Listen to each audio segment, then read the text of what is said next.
श्रीरङ्गेश पदे समर्पित भरं श्रुत्यन्तरामानुज श्रीयोगीन्द्र गुरुत्तमेन यमिनः श्रुत्यन्त विद्यात्मनः प्राप्तश्रुत्यवतं सयुग्म हृदयं श्रीवास रामानुजात् श्रीवास मुनीन्द्र देशिकमनं श्रेयो निधिं संश्रये श्रीमते श्रीनिवास महादेशिकाय नमः।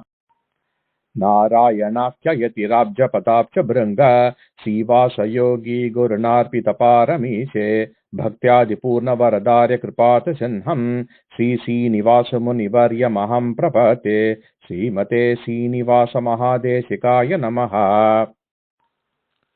श्रीवासरङ्गपरकाल मुनित्रयाप्त लक्ष्मात्मरक्षणयतित्वयुगागमान्तम् आचार्यपत्तिपरिपूतमनर्कशीलं गोपालदेशिकमुनिं गुरुमाश्रयामः श्रीमते गोपालदेशिकमहादेशिकाय नमः। श्रीवासयोगी गुरुवर्य कृपात सिंहं गोपालदेशिकयते समवाप्तबोधं तत्पादपद्मविनिविष्ट निजात्मभारं भक्त्यादिपूर्ण रघुवीर गुरुं प्रपद्ये श्रीमते श्रीरघुवीर महादेशिकाय नमः।